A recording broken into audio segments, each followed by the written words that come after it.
श्रीमद्वाल्मीकि रामायण अयोध्या कांड अध्याय 98 भरत के द्वारा श्रीराम के आश्रम की खोज का प्रबंध तथा उन्हें आश्रम का दर्शन।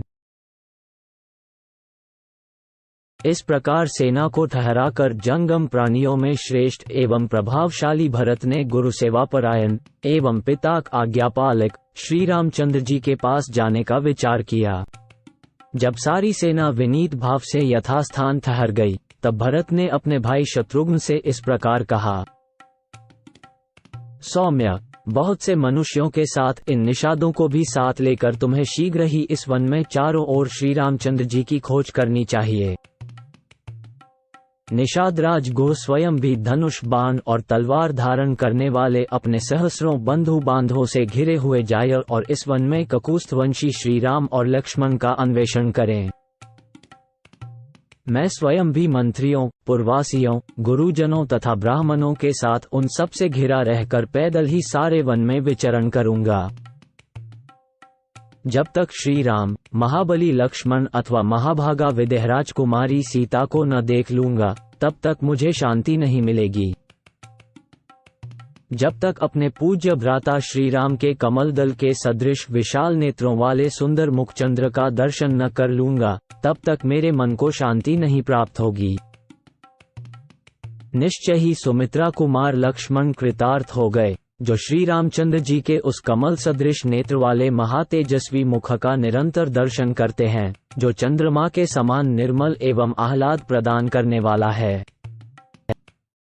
जब तक भाई श्रीराम के राजोचित लक्षणों से युक्त चरणारविंदों को अपने सिर पर नहीं रखूंगा, तब तक मुझे शांति नहीं मिलेगी। जब तक राज्य के सच्चे अधिकारी आर्य श्रीराम पिता पितामहों के राज्य पर प्रतिष्ठित हो अभिषेक के जल से आर्द्र नहीं हो जाएंगे, तब तक मेरे मन को शांति नहीं प्राप्त होगी। जो समुद्र पर्यंत पृथ्वी के स्वामी अपने पति देव श्री रामचंद्र जी का अनुसरण करती हैं, वे जनक किशोरी विदेहराज नंदिनी महाभागा सीता अपने इस सत्कर्म से कृतार्थ हो गईं।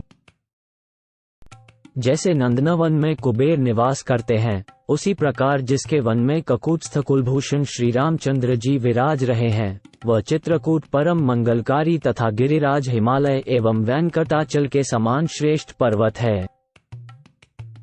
ये सर्पसेवित दुर्गम वन भी कृतार्थ हो गया, जहाँ शस्त्रधारियों में श्रेष्ठ महाराज श्री राम निवास करते हैं। ऐसा कहकर महातेजस्वी पुरुष प्रवर महाबाहु भरत ने उस विशाल वन में पैदल ही प्रवेश किया। वक्ताओं में श्रेष्ठ भरत पर्वत शिखरों पर उत्पन्न हुए वृक्ष समूहों के, जिनकी शाखाओं के अग्रभाग फूलों से भरे थे, बीच से निकले। आगे जाकर वे बड़ी तेजी से चित्रकूट पर्वत के एक शाल वृक्ष पर चढ़ गए और वहां से उन्होंने श्री रामचंद्र जी के आश्रम पर सुलगती हुई आग का ऊपर उठता हुआ धुआं देखा।